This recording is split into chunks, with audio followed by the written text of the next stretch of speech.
Assalamualaikum warahmatullahi wabarakatuh. Waalaikumsalam warahmatullahi wabarakatuh. Tahiyatan tayyibatan wa maghfiratan tamla'uha al-mahabba wal 'atf 'alaina min al-habib al-mustafa alayhi salatu wassalam. Alhamdulillahi rabbil alamin wal 'aqibatu lil muttaqin ولا عدوان إلا على الظالمين. الحمد لله الذي هدانا للإيمان وللإسلام ولنبيه العدنان، ونشهد أن لا إله إلا الله وحده لا شريك له ولا مثيل له في علو شأنه وعظيم سلطانه، ونشهد أن سيدنا وسندنا ومولانا محمدا عبده وحبيبه ورسوله أرسله من أرجح العرب ميزانا وأفصحها بيانا، فأوضح الطريقة ونصح الخليقة صلى الله تعالى عليه وعلى آله وأصحابه أجمعين. أيها المؤمنون الحاضرون،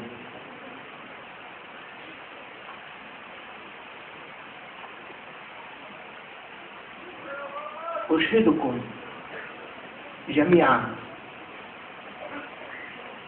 أنني أقل منكم جميعا،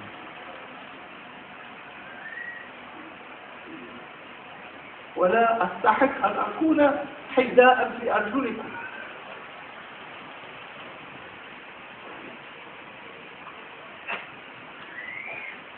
وأرجو الله عز وجل أن يغفر لي ويغفر لكم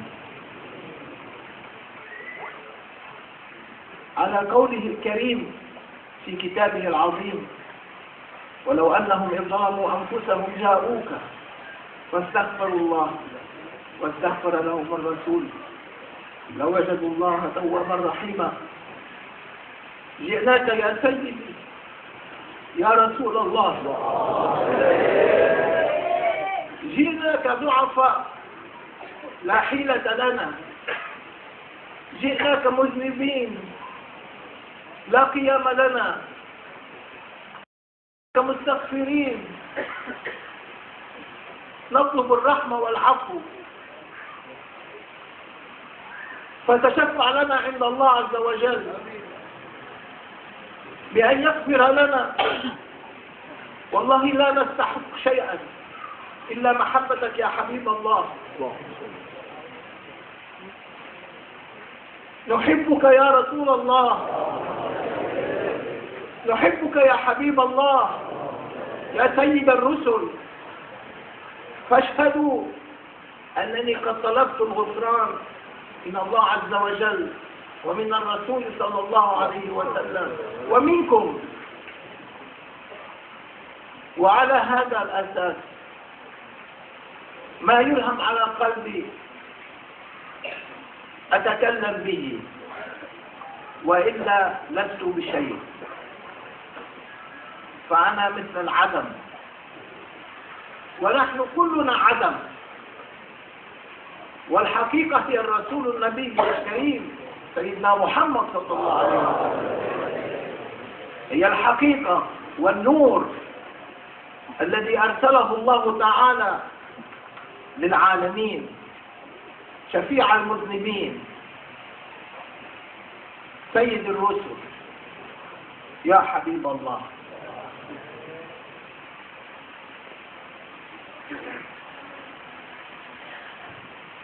Telah mengucapkan puja-puji syukur kepada Allah Subhanahu wa taala dan bersolawat kepada baginda Muhammad sallallahu alaihi wasallam, maka guru kita Syekh Syam Al-Qabbani matallahu bituli hayatih, semoga Allah manjangkan usia beliau, guru-guru beliau dan keluarganya dalam segala keadaan yang terbaik. Beliau mengatakan, saya angkat kalian semua menjadi saksi atas apa yang akan saya ucapkan ini. Sesungguhnya semoga Allah mengampuni saya dan mengampuni kita semua. Amin. Semoga Allah mengampuni saya dan mengampuni kita semua.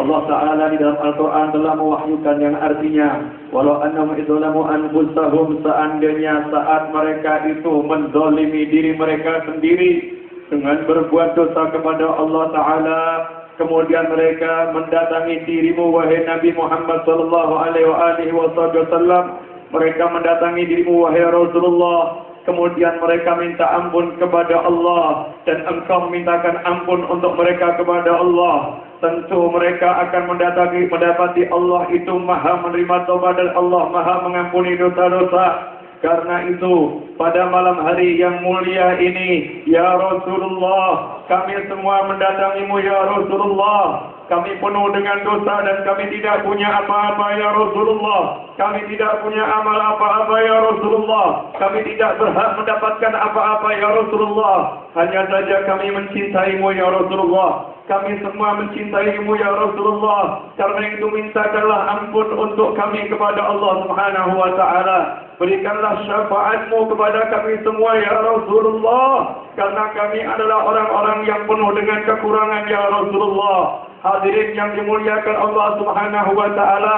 demi Allah, saya tidak memiliki hak apa-apa untuk berbicara. Apa yang diilhamkan dari hati saya, maka akan saya ucapkan. Dan saya tidak akan mengucapkan apa yang tidak diilhamkan dalam hati saya. Ketahuilah, sesungguhnya inilah asas yang saya gunakan untuk berbicara di tempat ini dan dimanapun saya berada. Saya berbicara atas apa yang diilhamkan Allah ke dalam hati saya. Sesungguhnya saya ini tidak ada. Sesungguhnya saya ini tidak punya apa-apa. Minal adam. Saya ini dari sesuatu yang tidak ada. Begitu pula semuanya tidak ada. Pada hakikatnya manusia semua itu tidak ada. Dan yang ada hanyalah hakikat Nabi Muhammad sallallahu alaihi wasallam. Yang ada hanyalah Rasulullah sallallahu alaihi wasallam. Saya tidak memiliki apa-apa. Apa yang akan saya sampaikan adalah apa yang diilhamkan dalam hati saya. Hakada bil makna. نستوقف على الحديث الذي سأله جابر للنبي صلى الله عليه وسلم، وقد قرأتم هذا الحديث في الدرر. فسأله: يا رسول الله، أخبرني عن أول شيء خلقه الله قبل خلق الأشياء. قال له: يا جابر، أول ما خلق الله نور نبيك قبل خلق الأشياء. فإذا تأملنا هنا في هذا الحديث الشريف الكريم، سأل سيدنا جابر عن أول ما خلقه الله من الأشياء، فجاوب النبي صلى الله عليه وسلم أن أول ما خلق الله نور نبيك قبل خلق الأشياء، أي خلق نور النبي صلى الله عليه وسلم قبل خلق الأشياء. فإذا هذا النور ليس بشيء، ليس بشيء كالأشياء، بل هو سر من الأسرار، لأنه لم يفسره النبي صلى الله عليه وسلم بأنه شيء، بل قال: أول ما خلق الله نور نبيك قبل خلق الأشياء، أي النور خلق، وهذا نور محمدي من نور الله عز وجل. لا يمكن لأن نصف نور الله عز وجل الذي أودعه في حبيبه صلى الله عليه وسلم بشيء، فهو تعالى عن الأشياء النبي صلى الله عليه وسلم بنوره. ولذلك علينا أن نفهم هنا أن النبي صلى الله عليه وسلم لم يوصف بشيء. لذلك قال البصيري: محمد بشر وليس كالبشر. هذا هو مفهومنا. لا يمكن أن نقول أنه ليس ببشر، ولا يجوز أن نقول أنه ببشر. فإذا هو متعالي بصفاته وبذاته عن الأشياء الأخرى. والحقيقة أنه لو كان من الأشياء النبي صلى الله عليه وسلم لكان له ظل، فالأشياء لها ظل، والنبي لم يكن له ظل، فهو نور وليس كشيء من الأشياء. ولذلك أعجز العلماء وحير الأولياء بهذا الحديث الشريف.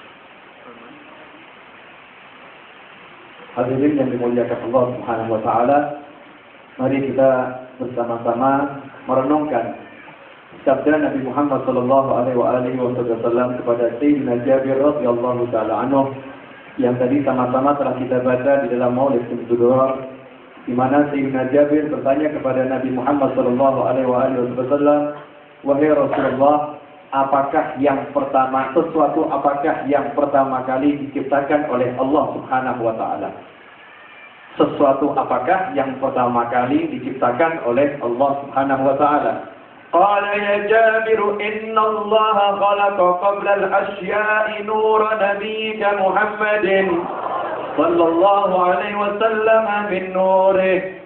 Maka baginda Muhammad sallallahu alaihi wasallam menjawab apa yang menjadi pertanyaan Sayyidina Jabir. Duhai Jabir sahabatku, ketahuilah sebelum Allah menciptakan segala sesuatu, sebelum Allah menciptakan sesuatu apapun, maka Allah telah menciptakan cahaya Nabi Muhammad sallallahu alaihi wasallam dari cahayanya Allah.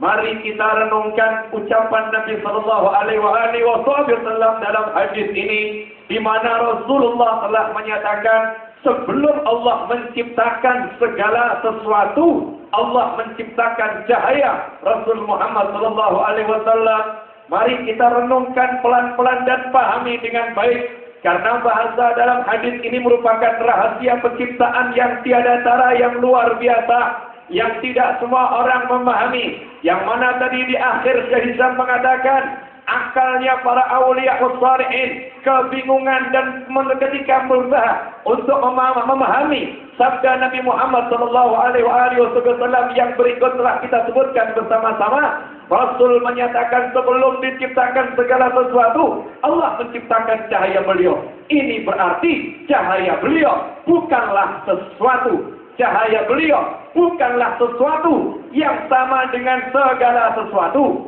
Kalau dikatakan cahaya beliau adalah sesuatu, tentu Rasul akan mengatakan Allah menciptakan sesuatu sebelum segala sesuatu, dan sesuatu itu disebut cahaya. Tetapi dalam hadis tersebut Rasul tidak menyatakan demikian. Khalaqallahu qabla al-asya' nura nabiyyika Muhammadin sallallahu alaihi wasallam. Sesungguhnya sebelum menciptakan segala sesuatu, sebelum menciptakan apapun, Allah menciptakan cahaya.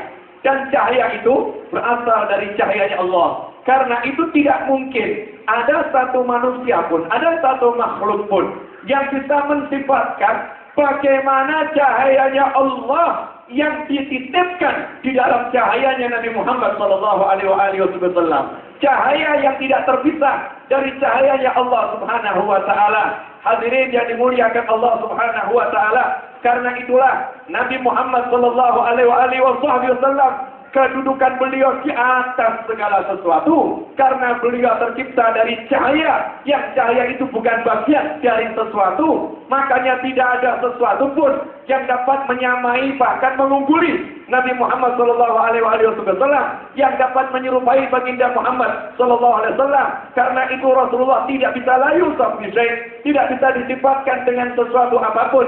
Karena itu Sayyidina Bushairi dalam syairnya beliau mengatakan Muhammadun basyarun wa laisa kal basyari. Nabi Muhammad sallallahu alaihi wasallam beliau itu manusia. Beliau adalah manusia tapi tidak seperti manusia yang lain. Makanya Rasul tidak bisa dikatakan beliau manusia, tidak bisa dikatakan sama dengan manusia. Tapi beliau juga tidak bisa dikatakan sesuatu yang menyerupai manusia. Kenapa? Karena beliau itu di atas semua ciptaannya Allah Subhanahu wa taala, di atas segala sesuatu yang ada di alam semesta ini. Karena itu kedudukan Rasul SAW tidak bisa diungguli. Dan karena beliau tercipta dari cahayanya Allah Subhanahu wa taala, maka cahaya ini tidak bayangan. Bagaimana kita ketahui yang namanya benda pasti kalau kena cahaya akan ada bayangannya. Tetapi baginda Muhammad SAW zatnya, sifatnya mengungguli segala sesuatu karena beliau di atas segala sesuatu. Karena itu zat Rasulullah, tubuh Nabi Muhammad SAW dalam kehidupan dunia, bukan dalam kehidupan akhirat. Saat beliau hidup di kota Mekah dan Madinah di masa itu, beliau itu berjalan dimanapun, tidak ada bayangan di muka bumi ini, karena beliau adalah sumbernya cahaya matahari, tidak bisa disamakan dengan cahaya Nabi Muhammad sallallahu alaihi wasallam. Allahumma salli alaika ya sayyidi ya Rasulullah. تحيرنا يا شيخ حبيب اللطف. حيرنا رسول الله صلى الله عليه وسلم بعظمته، حيرنا بقدرته، حير قلوب العباد. فيا سيدي يا رسول الله انظر إلينا بنظرتك، اجمعنا بروحانيتك، اجمعنا معك يا سيدي يا رسول الله في الدنيا وفي الآخرة. قال أول ما خلق الله نور نبيك يا جبريل، وخلق الأشياء من نوري، أي هو خارج الأشياء، لا يمكن للأشياء أن تخلق من شيء،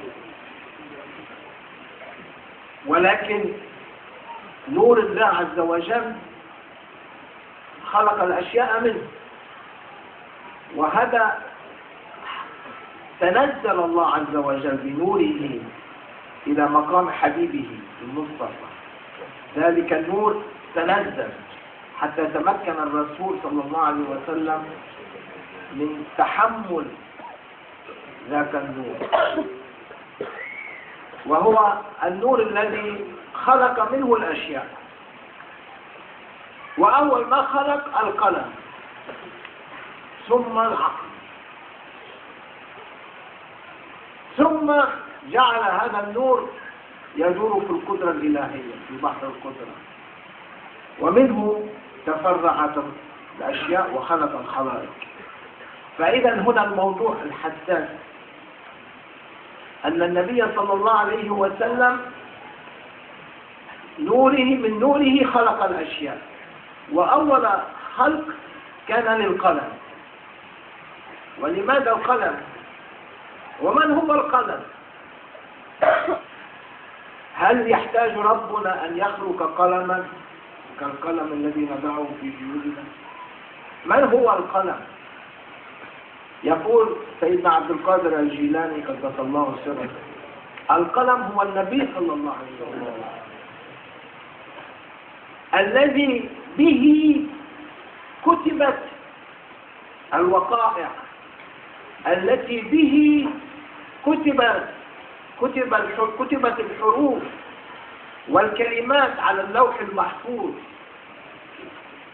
بهذا القلم المحمدي والنور الساري في كل شيء كتب عنه القلم وأخبر عنه القلم، ولولا القلم لما أخبر.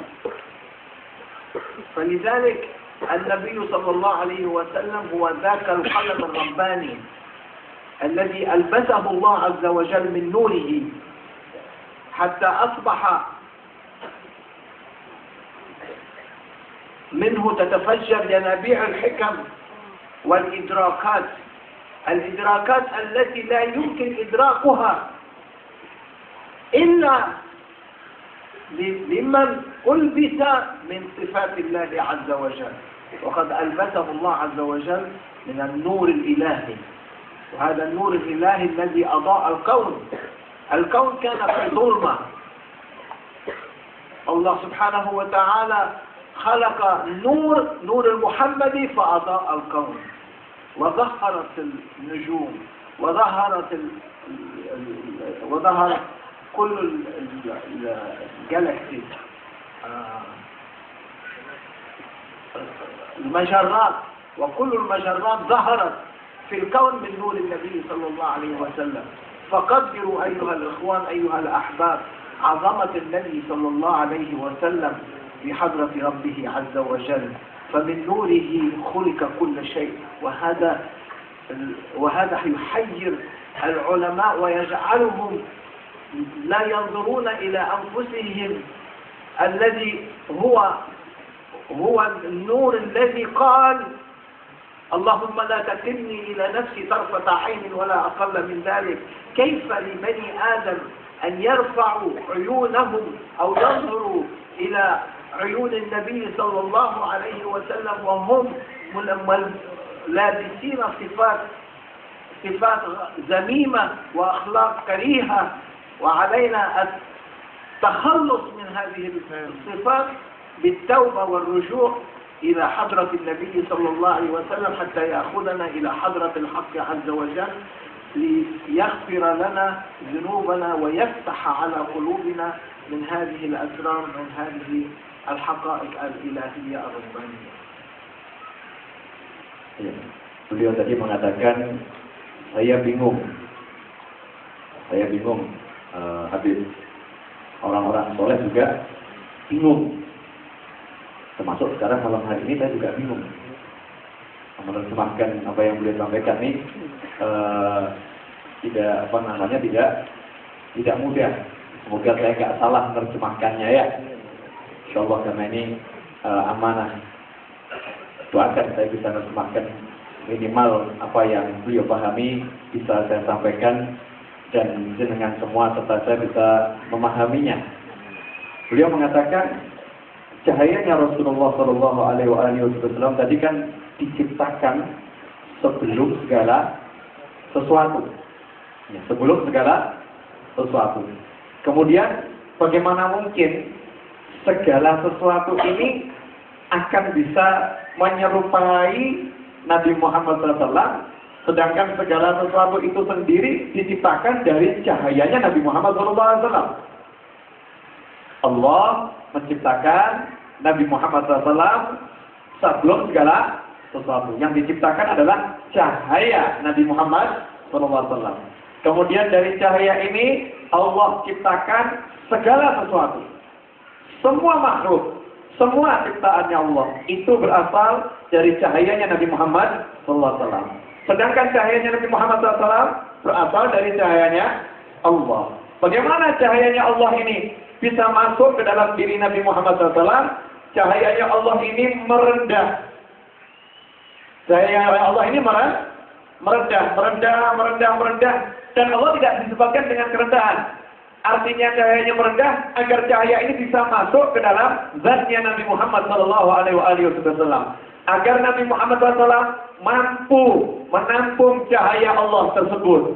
Bisa kita bayangkan zat seperti apa yang mampu menampung cahayanya Allah Subhanahu wa taala. Jidna wajadna fi hadhihi terjemah Syekh. Kan Rasulullah SAW fi mi'raj zatuhu ittafaqa fi zatillah ta'ala. Dia ada bayan kemudian terjemah. مفهوم. ذات يكفرون إذا شرحنا هذا الموضوع من السلفيين والوهابيين يكفر. في عظمة ذات الرسول صلى الله عليه وسلم الذي في ذلك الذات وجد نور الله تعالى حتى يستطيع الرسول صلى الله عليه وسلم أن يرى الله تعالى بعينيه الظاهرة. الذات الإلهية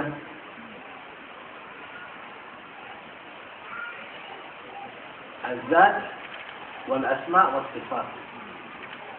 الأسماء والصفات هي التي تدل على الذات. باسم الله الله الأعظم الذي هو جامع للأسماء والصفات. فهذه الأسماء والصفات وصفت الذات الإلهية عندما أثبت الله عز وجل نبيه صلى الله عليه وسلم من تجليات الأسماء والصفات أصبح ممكنا له بذاته البشرية أن ينظر إلى الذات الربانية، نظر بقوة الأسماء والصفات على الذات الإلهية، ولكن لم تمتزج الذات الإلهية بالذات المحمدية، لأن هناك رب وذاك عبد، ولكن بالتجليات تجليات الأسماء والصفات التي هي 99 تمكن النبي صلى الله عليه وسلم من النظر إلى ربه بعيني رأسه، ولذلك هو رأى ذات الحق بأسماء وصفاته، ولذلك ألبسه الله هذا السر، هذا النور. فالنور هو يحتوي على سر أسرار الأسماء والصفات. فبالنور الإلهي الذي خلقه منه تمكن النبي صلى الله عليه وسلم من رؤية الحق.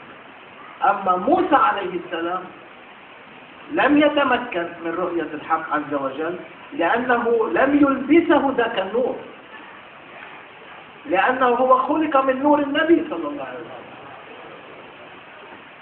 ولم يلبس الأسماء يتجلى عليه رب لذاته بالأسماء والصفات، هو لم يكن في هذا المقام، ولذلك لم يتمكن من رؤية الله، ولكن نظر إلى الجبل، ولما تجلى ربه للجبل بأسمائه وصفاته الجبل كلية انمحى عن الوجود وخر موسى صاعقا. أما النبي صلى الله عليه وسلم لم يخر صاعقا، ولكن تمكن من المضي بعد مقام سيدنا جبريل، وهناك ذاك المقام هو مقام الأسماء والصفات، مقام النور، لا يمكن لأحد أن يتخطى إذا لم يكن عليه صفة النور.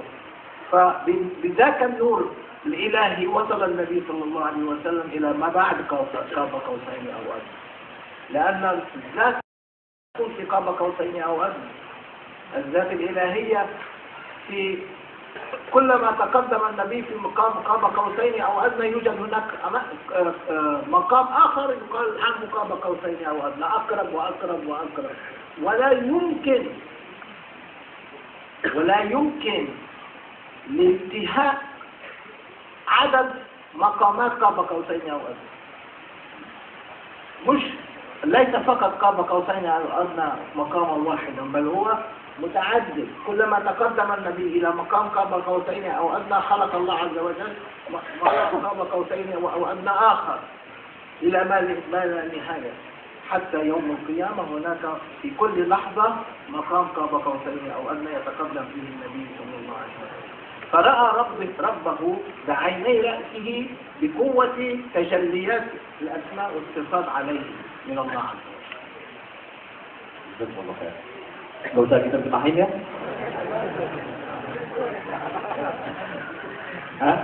Gak usah terjemahin ya? Ya saya terjemahkan semampunya.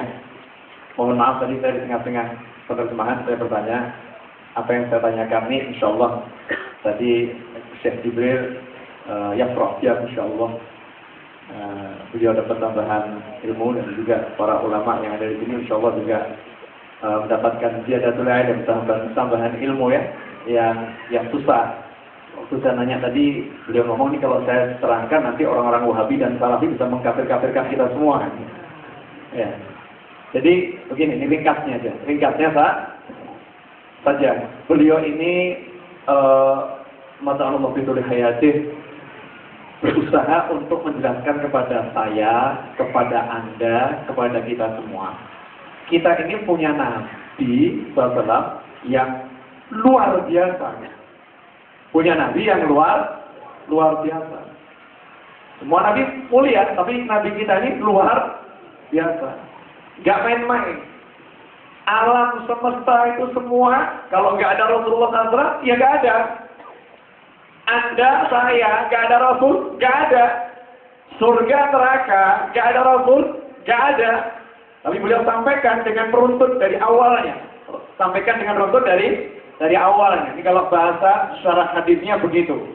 Ya, ini saya modifikasi sedikit biar jenengan semua, Anda semua bisa paham, saya juga bisa lebih paham.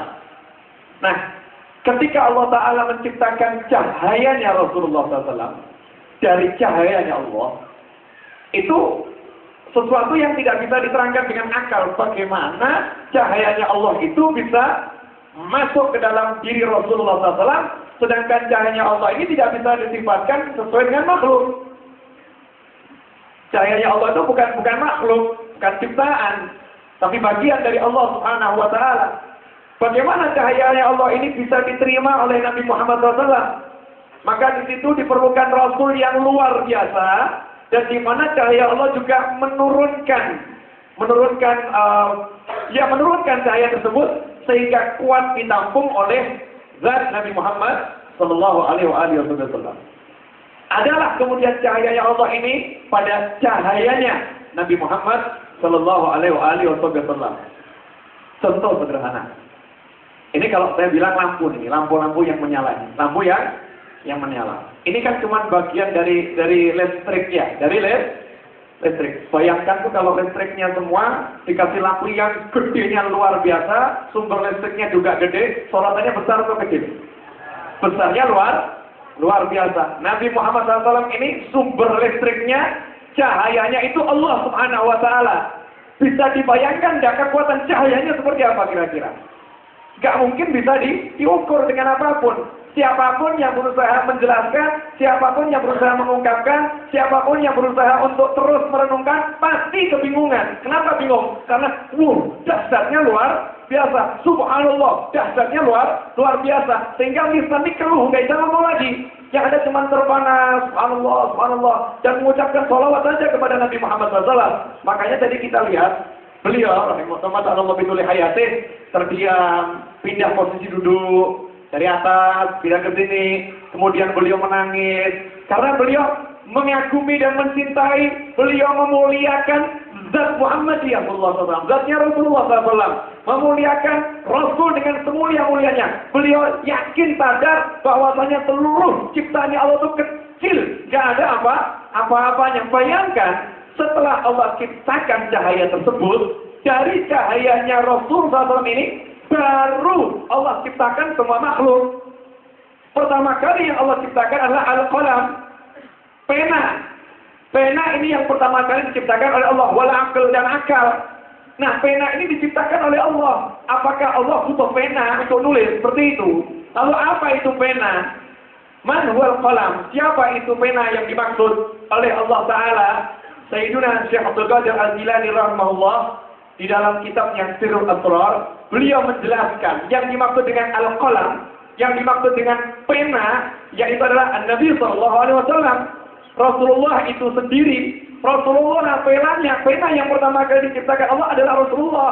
Pena ini digunakan untuk menulis. Menulis apa? Menulis semua takdir yang akan terjadi di Lauhil Mahfuz sampai kapanpun juga. Jadi takdirnya Anda semua, takdirnya kita semua, yang nulis itu kolamnya adalah Nabi Muhammad SAW. Bisa kita bayangkan betapa agung dan betapa mulianya Rasulullah SAW. Nah, ini kok ada orang yang merasa tidak butuh Rasulullah. Na'udzubillah min dzalik.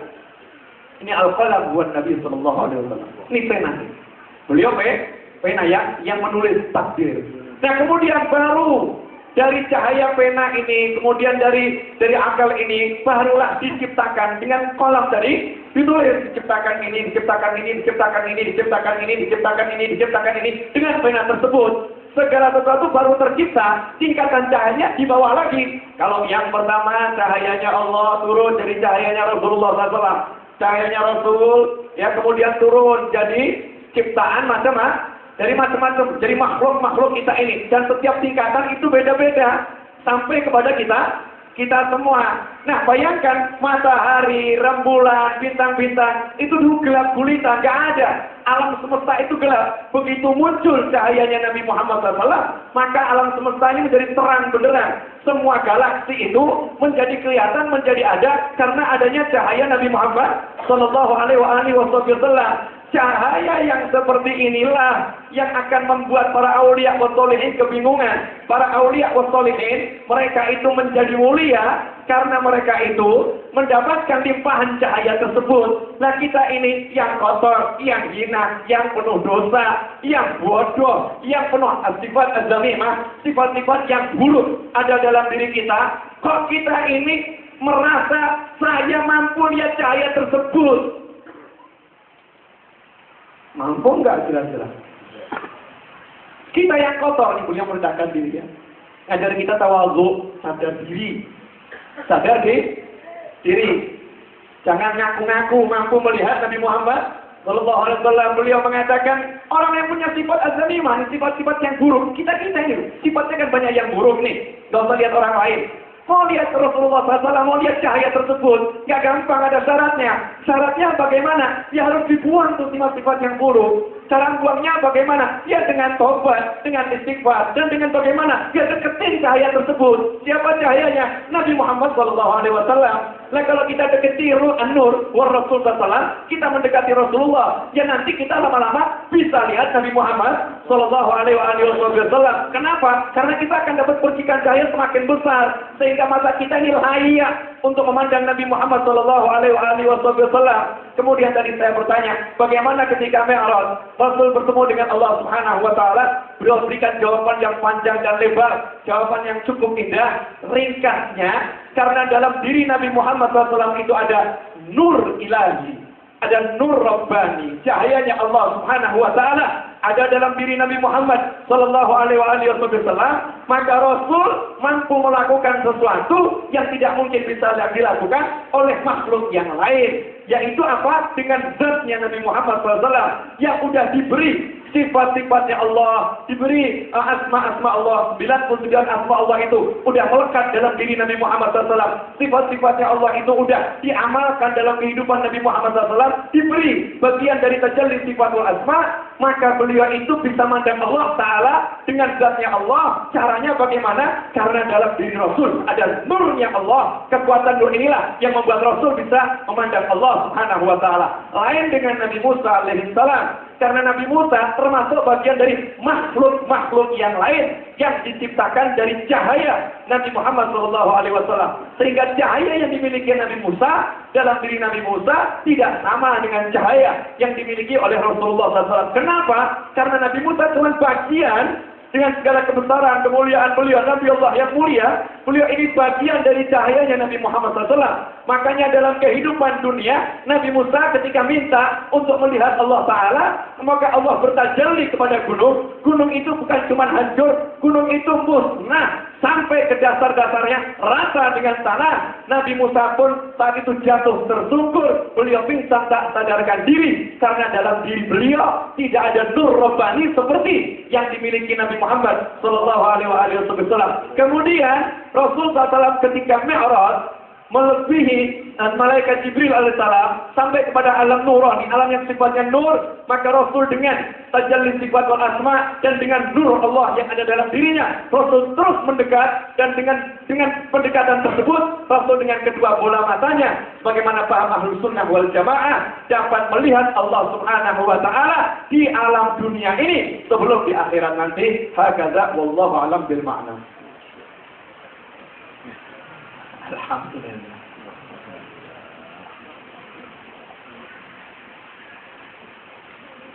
السؤال يأتي هنا. في رجب حصل المعراج، وفي رمضان أنزل القرآن، والمعراج وإنزال القرآن حصل في 27 من الشهر. المعراج في 27 رجب.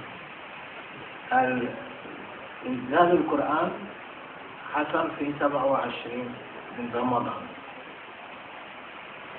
التاريخين متعادلين، أي المعراج يساوي إنزال القرآن. فإذا أخذت الرقم 27 يتألف من رقمين، 2 و7. اجمع الاثنين والسبعة 9. أول 9. ثم اجمع في رمضان 27 ليلة القدر إنزال القرآن 7 و2 9. فهنا 9 وهنا 9. ضعهما مع بعض 99 أسماء الله الحسنى. أي كل الأسرار حصلت ما بين 27 رجب و27 رمضان. لأنه ما ذكر شعبان لأنه شهر الحبيب. ذكر رجب شهر الله ورمضان شهر الأمة. وبين الاثنين 99 اسم من أسماء الله عز وجل وصفاته. والأسرار كلها في هذين الشهرين وما بينهما شهر شعبان. فهذا من إعجاز القرآن الذي نزل على الحبيب المصطفى عليه أفضل الصلاة والسلام.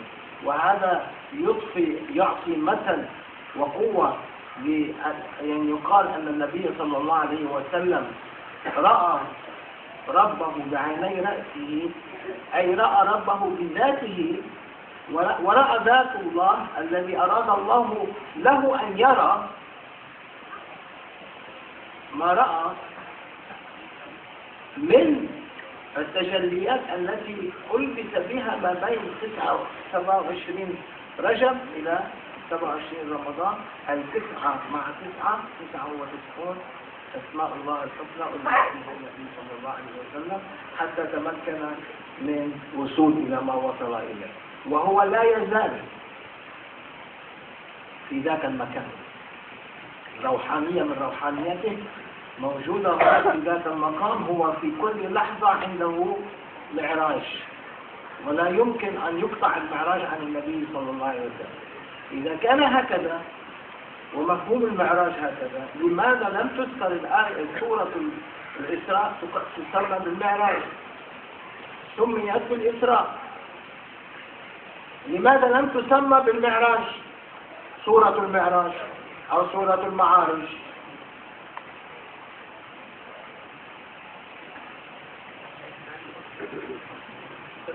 لا. Ini semoga nanti keterangannya nggak dipotong di sini. Lebih continuous kurang enak nih. Ya, saya lanjutkan tadi. Ketika Rasulullah SAW Mi'raj, dikatakan qaba qausain atau adna, sampai di satu istilah alam, qaba qausain seperti dua busur. Kita tahu busur panah itu kan ada tali gitu kan, jaraknya kan dekat. Orang Arab dulu kalau mengatakan jarak yang sangat dekat itu qaba qausain, jarak yang terdekat atau lebih dekat dari itu. Nah, Allah Ta'ala dengan Rasulullah SAW untuk menggambarkan kedekatannya seperti itu. Tapi jangan dikira alam qaba qausain itu cuma itu aja ya. Begitu Rasul mendekat sedikit, Allah bukakan alam lagi. Rasul maju lagi, Allah bukakan alam lagi. Rasul maju lagi, naik, Allah bukakan alam. Dan alam ini terus dibukakan oleh Rasul, dan Rasul terus naik, tidak akan berhenti sampai hari kiamat. Terus Rasul bermi'raj. Makanya nggak mungkin ada yang bisa mengejar ke kemuliaan Nabi Muhammad Shallallahu Alaihi Wasallam. Kemudian kalau kita perhatikan tanggal di mana Rasul dimi'rajkan, Isra dan Mi'raj itu 27 Rajab. Kemudian kalau kita perhatikan turunnya Al-Quran atau malam Al-Qadar, menurut berbagai pendapat memang yang terkuat malam Al-Qadar itu 10 hari terakhir dan malam 27 Ramadan. Itu banyak riwayat yang menguatkan malam 27 Ramadan. Syaitan mengatakan malam 27 Ramadan itu malam turunnya Al-Quran. Sedikit saya tambahkan, kalau Anda di Indonesia mungkin nanya, kok nuzul Quran 17 Ramadan di Indonesia? Kenapa? Karena memang ada riwayat bahwasannya malam Al-Qadar tanggal 17. Kebetulan kita itu merdeka tanggal 17. Makanya pemerintah pilih tanggal 17 biar cocok sama 17 Agustus. Itu karena pengen barokahnya. Dan waktu itu kita merdeka hari Jumat tanggal 17 Ramadan. Itu sebab-sebabnya. Jadi jangan ngomong nuzul Quran tanggal 17 saja, enggak. Pendapat yang terkuat justru tanggal 27 Ramadan. Nah, kalau kita gabungkan nih 27 Rajab, 27 Ramadan, coba lihat tanggalnya sama. Rajab, Ramadan, Rajabun, Ramadan. 27, 2 dan 7 kalau kita jumlahkan hasilnya 9. 2 dan 7 Ramadan kita jumlahkan hasilnya 9. 9 karena 9 ini kalau kita tandingkan hasilnya 99. Dan itulah asma Allah al-husna. Artinya selama 27 Rajab sampai 27 Ramadan, Allah memberikan tajalli asma Allah al-husna ini kepada Nabi Muhammad sallallahu alaihi wasallam. Sehingga di antara 27 Rajab dan 27 Ramadan ini Allah memberikan rahasia-rahasia yang luar biasa. Rahasia-rahasia yang sangat agung. Karena itulah Rasul dimi'rajkan tanggal 27 Rajab. Dan kenapa di Al-Qur'an dikatakan surat Al-Isra? Bukan surat Al-Mi'raj. Kenapa? Maka kita bertanya kepada Syekh Syekh di mana? Ya, semuanya surat Al-Isra wal Mi'raj. Ilmu عند ربي. على اليدين محفوظ 18 و91 اجمعهما 99. فإذا مرة أخرى 99 على اليدين.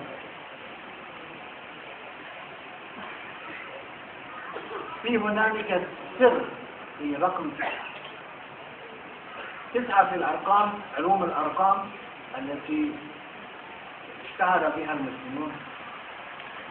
9 هي 0 تساوي 0، أي تسليمية مطلقة لمن يصل إلى رقم في علومه يكون وصل إلى مقام التسليمية المطلقة لله عز وجل على أنه الله سبحانه وتعالى هو الإله، والعبد يكون العبد، لا يمكن أن يرفع رأسه أمام ربه الذي هو سلم تسليمية مطلقة لربه عز وجل، أي لا يتحرك بإرادته بل بإرادة ربه على عهده، على حسب عهده، على اللوح المحفوظ.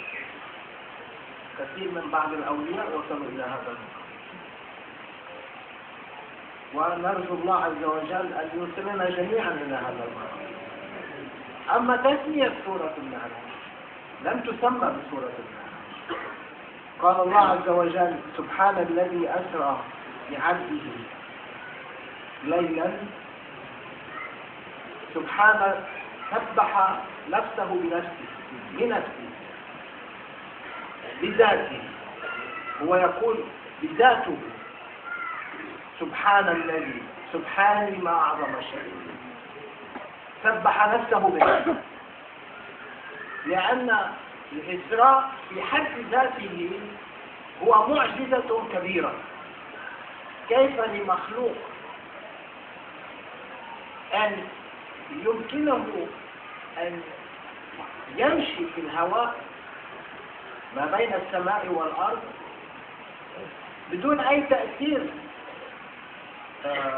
فيزيائي، بدون أي تأثير من قوانين الجاذبية الأرضية، فهو يمشي في الفضاء، مشى من مكة المكرمة إلى المسجد الأقصى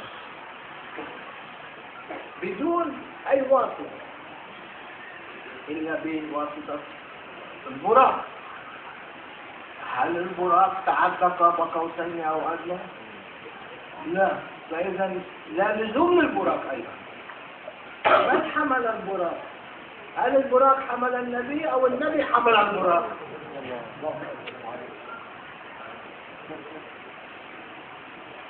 كان البراق يرتعش أمام النبي صلى الله عليه وسلم.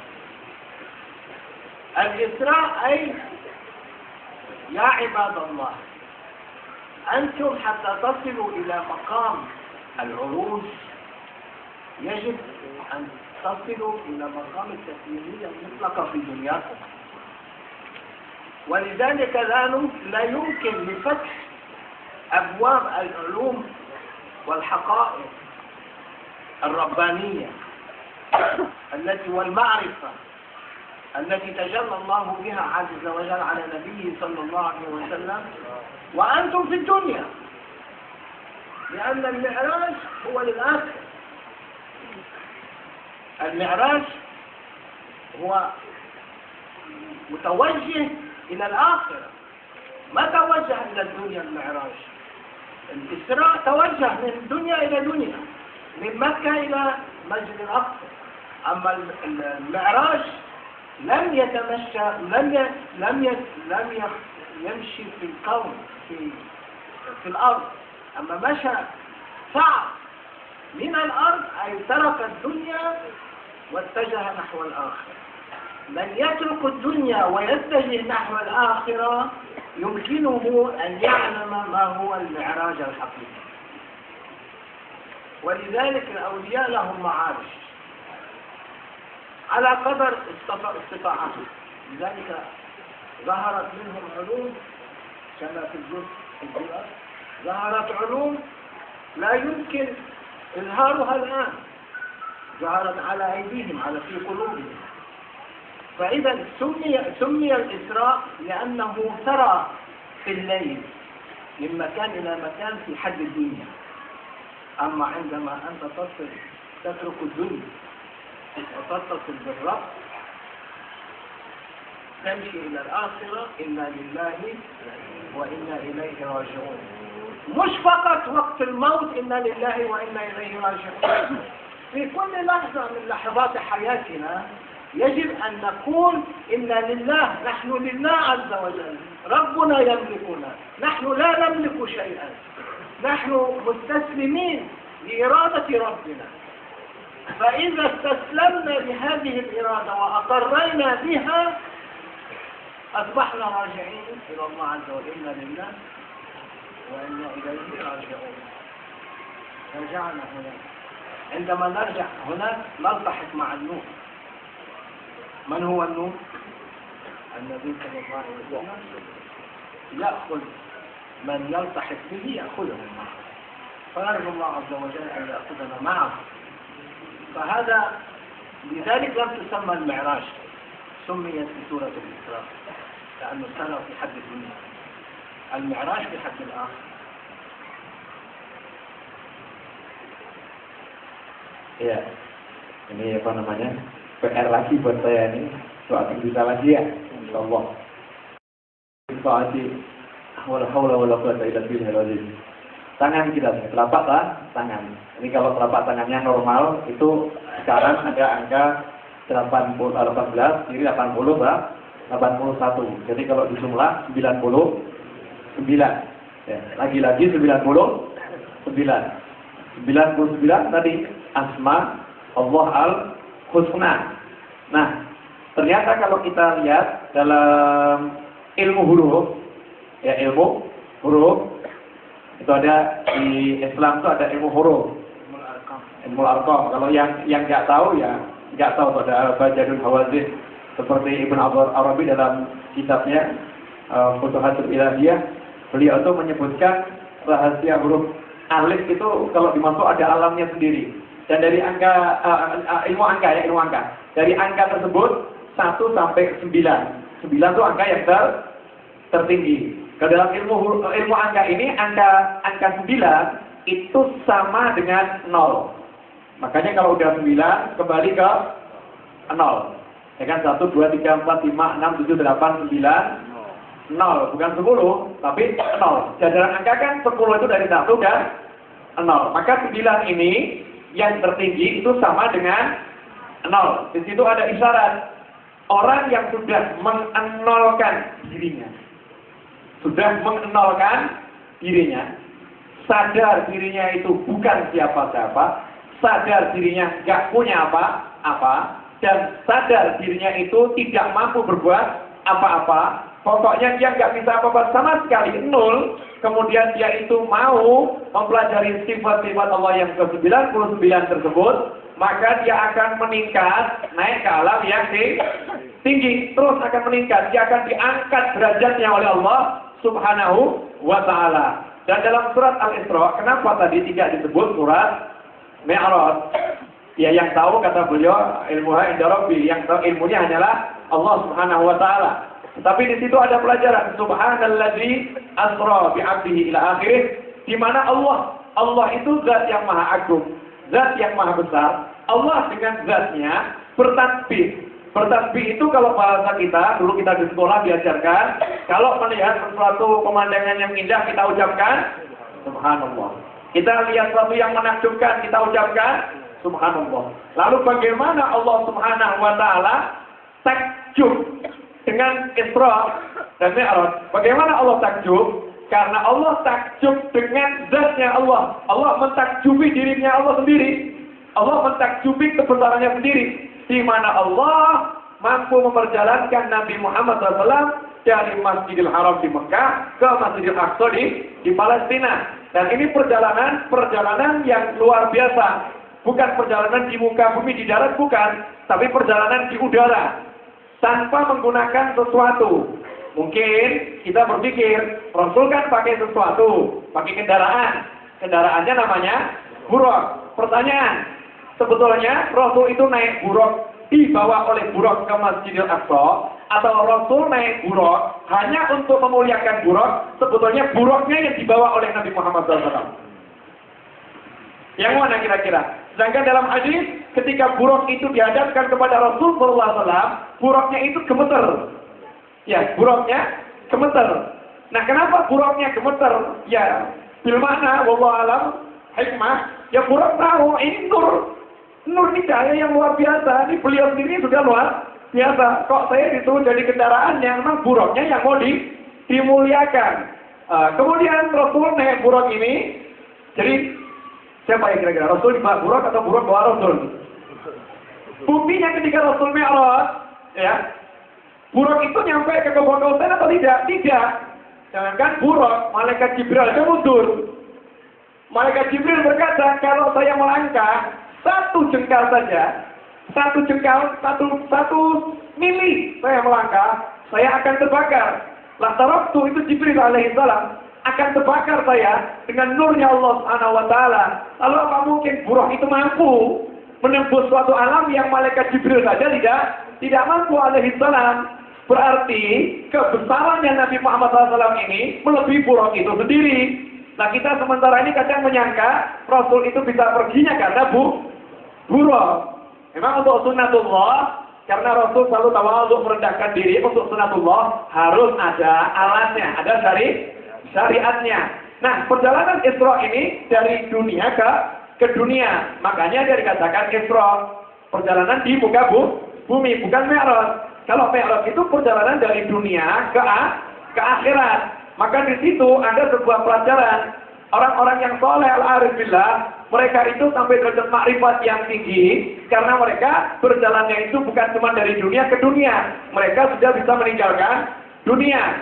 Syarat untuk bisa mendapatkan fathul ilah, kunci pembuka dari Allah sehingga mengerti alam-alam yang luar biasa, alam-alam yang tidak bisa dicerna oleh akal manusia. Di mana ketika Rasul Muhammad SAW itu Mi'raj, Rasul melihat Allah Subhanahu wa taala, Rasul melihat Allah dengan apa? Dengan zatnya Rasul, Rasul melihat zatnya Allah, dan zatnya Allah yang dilihat Rasul adalah zatnya Allah yang Allah mau Rasul melihatnya. Maro'a, nggak bisa dijelaskan apa yang dilihat, itu yang tahu Allah dan Nabi Muhammad SAW. Nah, Nabi Muhammad SAW ini mendapatkan kemuliaan yang besar ketika meninggalkan bumi menuju alam yang tinggi. Para aulia wa sholihun, mereka juga mendapatkan fadhil kemuliaan yang besar tersebut karena mereka mampu meninggalkan dunia ini, mereka menuju akhirat. Di situ ada pelajaran dan insya Allah beliau mendoakan kita semua bisa nyampe nanti itu ma'rifah itu. Entah kapan ya bisa nyampe. Banyak para aulia wa sholihin yang mendapatkan rahasia angka 9 dari 0 tadi, mendapatkan rahasianya sehingga terbuka alam-alam tersebut. Bagaimana penulis Maulid Simtuduror, apa yang dituliskan di Simtuduror itu bagian dari rahasia yang disingkapkan, yang ada dalam hati, yang nggak bisa diungkapkan dengan kata-kata dan tulisan, cuma diungkapkan dengan bahasa yang sebetulnya itu penuh dengan rahasia. Nah, kalau kita mau ke alam yang tinggi sana, alam ruhani, alam ma'rifah, syaratnya itu satu, harus nol dirinya nggak punya apa-apa. Makanya orang kalau udah nol, udah habis, udah gak punya apa-apa, gak bisa apa-apa dalam kehidupan yang sehari-hari, orang tersebut dikatakan meninggal dunia. Inna lillahi wa inna ilaihi raji'un. Sesungguhnya kami ini miliknya Allah, lillah wa inna ilaihi, dan kepada Dia Allah kita ini akan kembali. Nah, orang-orang yang pengen betul-betul sampai derajat ma'rifah, sampai ke Allah, mi'raj kepada Allah Subhanahu wa taala. Para aulia itu mereka juga punya mi'raj. Cuman mi'rajnya aulia tidak sama dengan mi'rajnya Nabi Muhammad sallallahu alaihi wasallam. Jangankan sama, dibandingkan juga tidak bisa. Mi'rajnya para aulia sesuai dengan kemampuan makrifah yang Allah berikan di dalam hati mereka radhiyallahu taala anhum. Nah, kalau orang udah bisa raji'un, kembali kepada Allah, caranya bagaimana bisa kembali kepada Allah? Caranya adalah dia harus innalillah. Dia harus meyakini kami ini miliknya Allah, tidak bisa apa-apa, gak punya apa-apa, bodoh, lemah, gak bisa berbuat. Dia hanya bisa berbuat apa yang dikehendaki Allah. Orang yang sudah bisa mencapai, membaca apa yang ada di Lauhil Mahfuz, dia bergerak sesuai yang ditulis Allah. Dia diam sesuai yang ditulis Allah. Dia melakukan apapun sesuai yang diperintah Allah. Itu orang yang bisa mi'raj, raji'un. Dan untuk bisa seperti itu, syaratnya satu, yang paling awal, hapuskan semua keakuan diri, nggak ada apa-apa. Tarfata'in, wala takilni ila nafsi tarfata'in. Ya Allah, sampai doanya Nabi Muhammad SAW tadi di mana Syekh Al-Qabbani menukil doa tersebut ketika beliau akan menyampaikan yang beliau sampaikan, wala takilni ila nafsi tarfata'in. Jangan sedetik pun ya Allah, Engkau pasrahkan aku pada diriku. Karena aku ini nggak bisa ngurus diriku. Kita ini nggak bisa ngurus diri kita. Kita ini nggak punya kekuatan apa-apa. Kesadaran tidak punya apa-apa, kesadaran gak kuat apa-apa, kesadaran gak bisa apa-apa. Bisanya cuma kalau Allah yang membuat bisa, bergeraknya kalau Allah yang merintahkan bergerak. Kesadaran seperti itu harus ada setiap detik dalam hati para aulia wassolihin. Karena para aulia wassolihin sadar seperti itu, maka mereka rajiun. Mereka mi'raj kembali kepada Allah Subhanahu wa taala. Dan kalau udah kembali kepada Allah, bertemu dengan siapa? Bertemu dengan an-nur, dengan cahaya. Siapa cahayanya? Nabi Muhammad sallallahu alaihi wasallam. Hakadha bil ma'na mukhtasar. Masyaallah, hadha bil ma'na al-mukhtasar. Amin.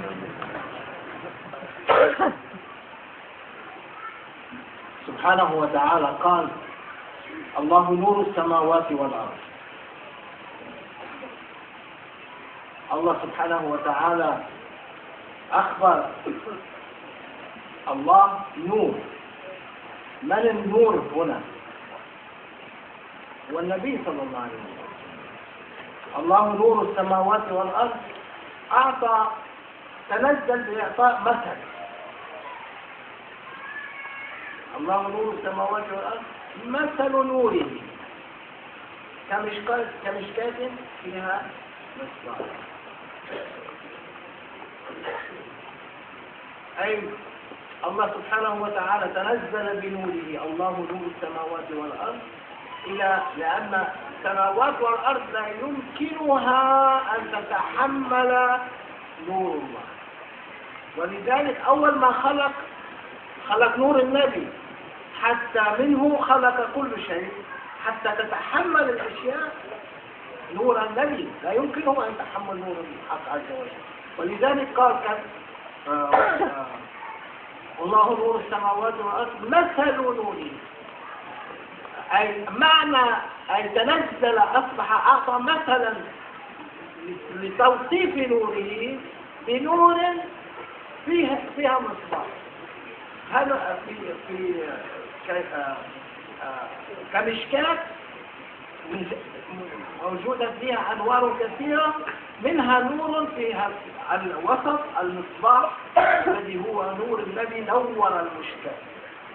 ولذلك حتى ندرك أن النبي نور النبي قبل كل الأشياء ومنه خلقت الأشياء هو إرادة الله وأمره بين الكاف والنور. هذا ما نعلمه، أمر الله بين الكاف والنون. هل يحتاج الله عز وجل أن يحتاج للكاف وللنون؟ لا يحتاج للكاف والنون. وأين الدليل؟ الدليل عندما جاء جبريل عليه السلام إلى النبي صلى الله عليه وسلم موحى سورة مريم قال كاف، أي كل شيء ظهر ما بين الكاف والنون. قال له يقول له كاف، يقول له علمت، يعني علمت قبل الكاف، علمت ما أريد أن أعلم، ما علمني الله به علمته قبل دخول الكاف إلى النون. ولذلك قال علمت، عندما قال له كاف قال علمت. فإذا النبي صلى الله عليه وسلم كان قبل الوحي نورا بين يدي الله. قبل الوحي كان الرب والعبد. ويقول بعض الصالحين والأولياء أن الله عز وجل كان يتجلى على هذا النور في كل لحظة بتجليات لا يعلمها إلا هو، حتى بدأ ذاك النور يخشى من الله عز وجل، وعند خلوده خلق الله عز وجل الأكوان. ولذلك يا شيخ حبيب نوفل، أسرار الأولياء كثيرة وبحر لا يدرك قعره. مثلا للإمام الجزولي في دلائل الخيرات قال أن آيات القرآن 6666. اجمع 6666. 6 مع 6 12. 6 مع 6 ثاني 12 مع 12 24. 2 مع 4 6. خلق الله عز وجل الأرض والسماوات في 6 أيام. أي في 6 أيام، رقم 6 فيه معنى الخلق. وآيات القرآن 6666. أي في هذه الآيات كل أسرار الخلق، لأن الله عز وجل خلق السماوات والأرض في 6 أيام. وآيات القرآن 6 جمع 6666. سور القرآن 114، اجمعهم 6. أي أسرار سور القرآن في 6. ما هي هذه المرة؟ Ringkasnya nggak usah main aja, to be continued. Ya, saya udah nyerah ini. Ilmu saya nggak nyampe. Jadi apa namanya? Tenaga saya untuk terjemah ini wala haula wala quwwata illa billah, tenaganya udah pol-polan habis-habisan.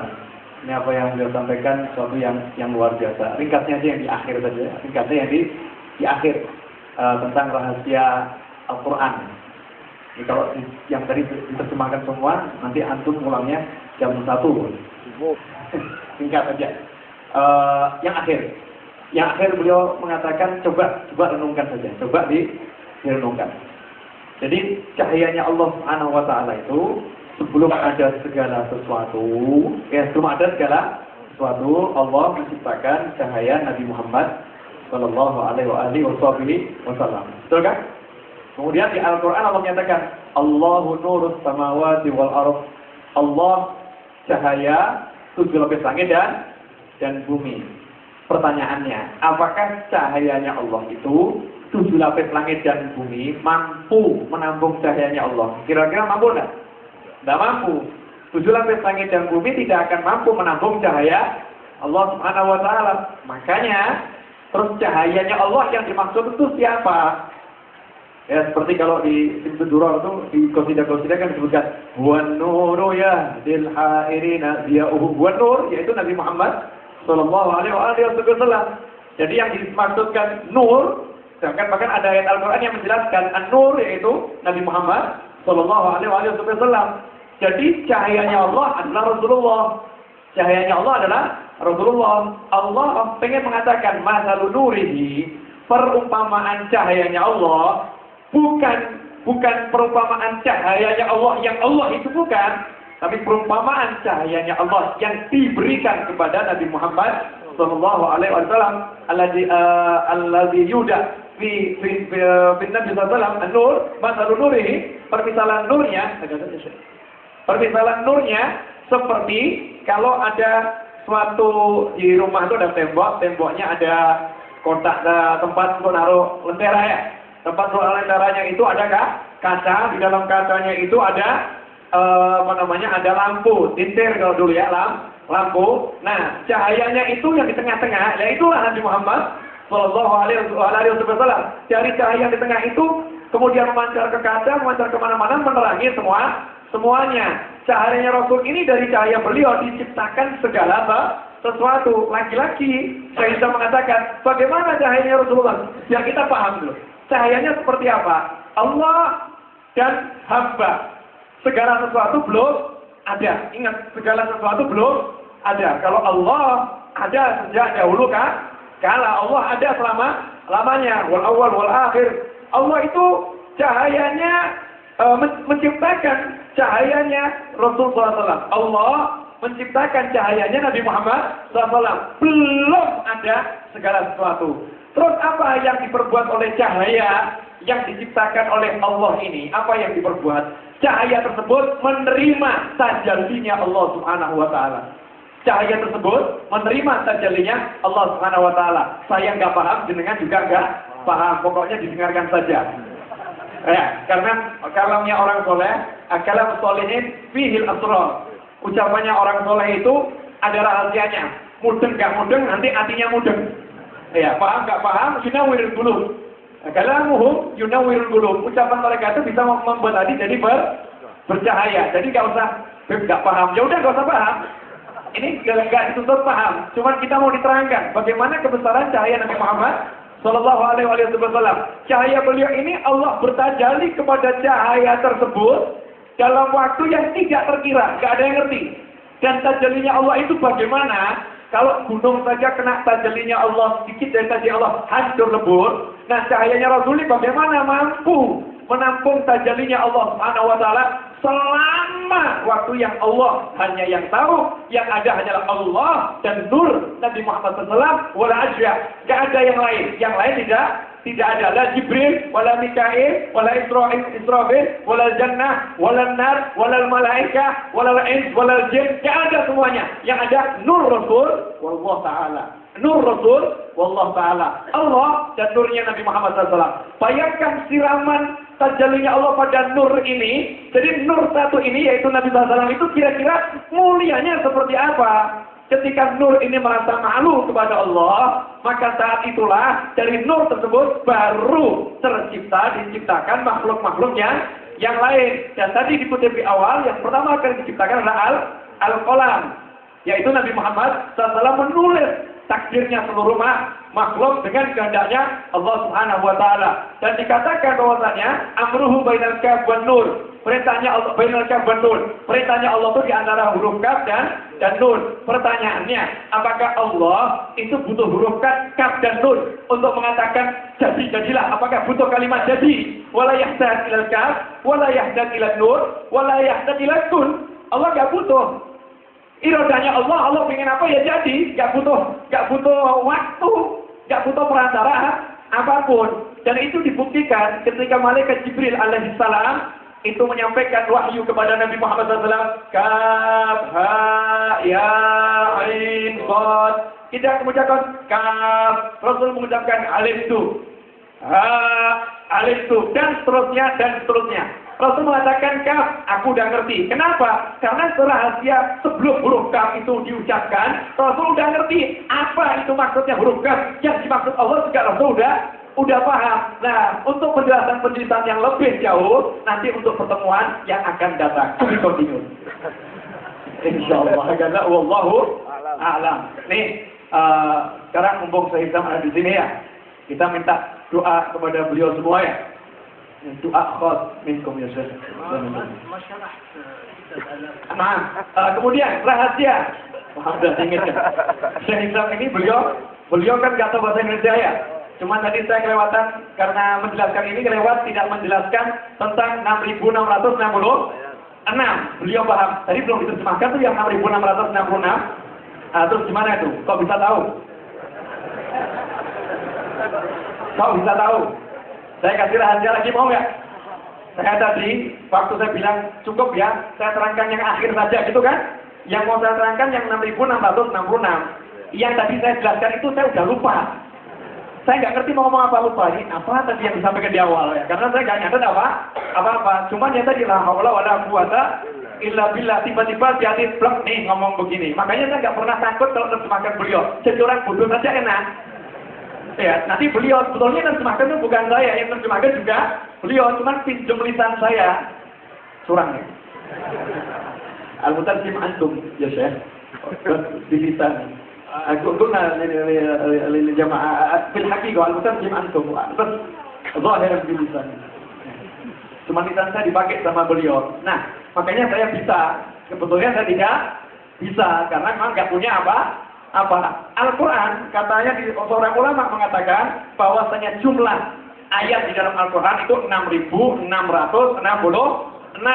Kalau kita jumlahkan 6 ditambah 6 sama dengan 12. 6 tambah 6 sama dengan 12. Ya. 12 tambah 12 sama dengan 24. 2 dan 4 tambah 4 sama dengan 6. Ya, 2 tambah 4 sama dengan 6. Kemudian kalau kita lihat jumlah surat di dalam Al-Quran 114 surat. 1 ditambah 1 sama dengan 2. 2 ditambah 4 sama dengan 6. Lagi-lagi yang muncul angka 6. Maka dikatakan Allah menciptakan penciptaan langit dan bumi ini di sittati ayyam, dalam 6 hari. Berarti rahasia penciptaan alam semesta ini ada pada angka 6. Nah, untuk mengetahui rahasia angka 6 to be continued. كم عدد حروف بسم الله الرحمن الرحيم؟ 19. كم عدد حروف أهل العبا؟ 19. كم عدد الزبانية ملائكة الزبانية؟ 19. ولذلك قالوا الأولياء من قرأ بسم الله الرحمن الرحيم أو ذكر أهل العباء على كل حرف الله سبحانه وتعالى يأمر أحد الزبانية أن يغير من الذنوب إلى الحسنات حتى يغير 19 يغير لكل عبد ذكر بسم الله الرحمن الرحيم أهل النبي صلى الله عليه وسلم يخلص نفسه من الزبانية 19. Alhamdulillah ditambahin lagi. Rahasia angka 19. Nah, Rasulullah wal Jamaah ini suka sama angka-angka. Kalau yang begitu-begitu nggak suka. Ya. Angka 19. Kalau kita lihat Bismillahirrahmanirrahim jumlah hurufnya ada 19. Kemudian Ahlul Kisah. Ahlul Kisah itu jumlahnya kalau nama-namanya dijumlah, jumlah huruf nama-namanya ada 19. Kemudian malaikat yang jaga neraka Zabaniyah jumlahnya 19. Maka dikatakan oleh para auliya wa sholihin, siapa yang mengucap Bismillahirrahmanirrahim, satu huruf ini akan menangani satu malaikat Zabaniyah. Artinya, siapa yang baca Bismillahirrahmanirrahim, 19 huruf tersebut akan melindungi dia dari siksaan 19 malaikat penjaga neraka, sehingga dunubnya, dosa-dosanya, sayiatnya itu dirubah, sayiatnya itu dirubah jadi hasanah, jadi kebaikan, sehingga selamat dari neraka masuk ke dalam surga. Begitu pula orang yang mau nyebut nama-nama ahlul kisah, ahlul baitnya Rasulullah SAW. Makanya itu kalau kita ya Allah biha, ya Allah biha, ya Allah bi husnil khatimah, kita kan li sittatun utfi atau li khamsatun utfi biha naral jahimil khatimah al Mustafa wal Murtada wa banahuma wa Fatimah. Itu dalilnya. Tapi dalil ala sufi, kalau Wahabi nggak mau. ومن الله التوفيق والسلام عليكم ورحمة الله وبركاته. حبيب نوفل هو إن شاء الله يدعو لنا. Amin, amin. Ini kalau ini saya nggak nolak. Kata beliau nanti ada novel yang disuruh doa gitu kan. Manfaatin karena aminnya beliau kabul. Amin. Ya manfaatin ya. Amin. Ayo. Bismillahirrahmanirrahim. Alhamdulillahirabbil alamin. Allahumma salli wa sallim ala sayyidina Muhammadin wa ala alihi wa ashabihi ajma'in. Allahumma ighfir lana wa liwalidina. Allahumma ighfir lana wa liwalidina. Allahumma ighfir lana wa liwalidina warhamhuma kama rabbayana shighara. Warhamhuma kama rabbayana shighara.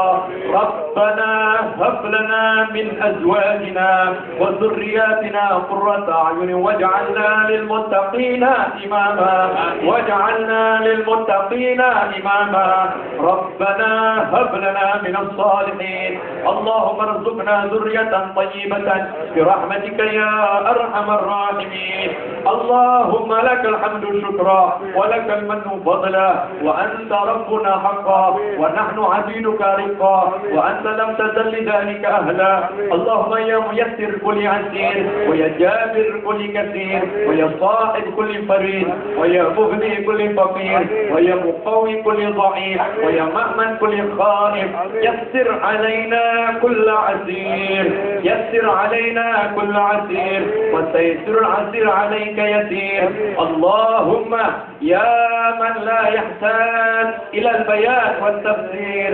حاجاتنا إليك كثير وأنت عالم بها وبصير اللهم ارزقنا علوما نافعة وأعمالا المتقبلة اللهم ارزقنا النظر إلى وجهك الكريم برحمتك يا أرحم الراحمين اللهم متعنا برؤية سيد المرسلين في الدنيا يقظة ومناما يا أرحم الراحمين وفي الآخرة يا رب العالمين اللهم افتح علينا وعلى الحاضرين وعلى إخواننا المسلمين جميعا فتوح العارفين وفقهنا وإياهم في الدين واجعلنا وإياهم من عبادك الصالحين من العلماء العاملين المخلصين لوجهك الكريم اللهم يا حنان يا منان يا فتاح يا رزاق يا غني يا مغني اللهم اكفنا بحلالك عن حرامك وأغننا بفضلك عمن سواك اللهم ارزقنا جميعا أرزاقا كثيرة طيبة مباركا به بدون تعب ولا مشقة مع اللطف والعافية والصحة والسلامة والتوفيق والهداية والرضا والعناية في الدين والدنيا والآخرة اللهم بارك لنا في رجب وشعبان وبلغنا رمضان اللهم بارك لنا في رجب وشعبان وبلغنا رمضان اللهم آت الأعمار أولياءنا وصلحاءنا خصوصا سيدي شهنازك وخصوصا سيدي هشام القباني ومشايخه وتلامذته وإخواته وإخوانه وزوجته وأولاده وبناته ومن تعلق به ومن أحسن إليه ولنا جميعا يا أرحم الراحمين وارزقنا العافية ودوام العافية والشكر والعافية والتمام العافية والعافية من كل أذية والبلية اللهم ارزقنا الجنة ونعيمها يا أرحم الراحمين اللهم اجعل هذا المعهد معهدا مباركا برحمتك يا أرحم الراحمين اللهم ارزقني أمير أرزاقا كثيرة وعلوما نافعة وفتوح العارفين برحمتك يا أرحم الراحمين واجعلنا جميعا يا ربنا يا كريم من المحبوبين واجعلنا جميعا يا ربنا يا كريم من المحبوبين يا وهاب يا وهاب يا وهاب اجعلنا جميعا من المحبوبين عندك وعند سيد المرسلين وارزقنا جميعا حسن الخاتمة عند الموت بعد عمر طويل في طاعتك مع اللطف والعافية والصحة والسلامة والتوفيق والهداية والرضا والعناية في الدين والدنيا والآخرة وصلى الله على سيدنا ومولانا محمد وعلى آله وأصحابه أجمعين والحمد لله رب العالمين على هذه النية وعلى كل نية صالحة جامعة نافعة وعلى من هو شيخنا هشام إلى حضرة النبي صلى الله عليه وسلم الفاتحة.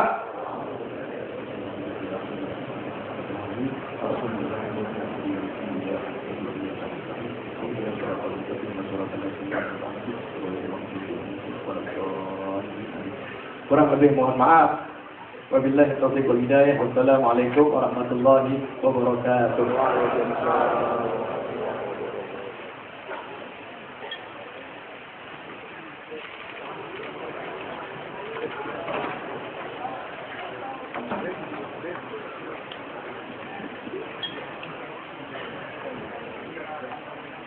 Alhamdulillah pada malam hari ini saya yakinkan bahwa ini malam yang adratil layali.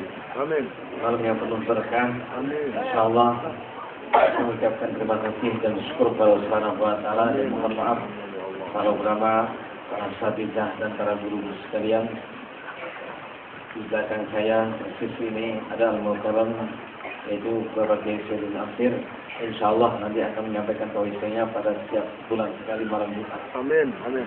Beliau akan menyempatkan hadir karena ada majelis Jumat insyaallah setiap malam Jumat. Amin. Dan waktunya terbatas insyaallah. Ya. Nanti Habib Novel juga setiap malam Jumat sebulan sekali. Amin. Ada Syekh Isam juga Sebulan sekali. Sama jadi jadwalnya 5 minggu itu ya di syahr khamsat usbu. Khamsat syabi'na.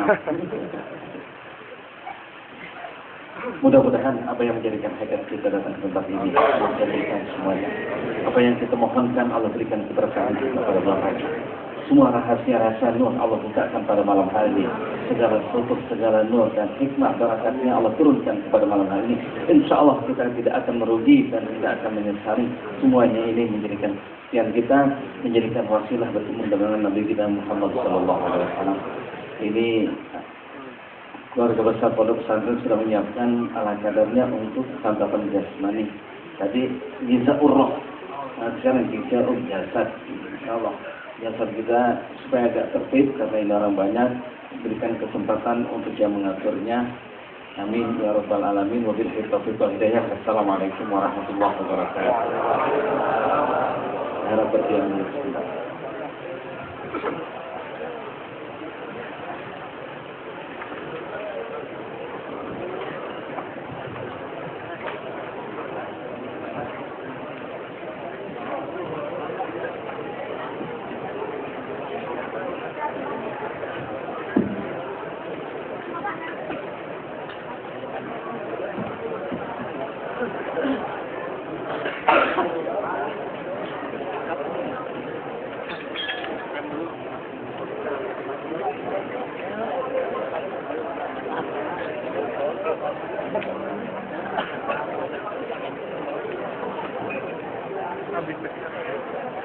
Habis juga.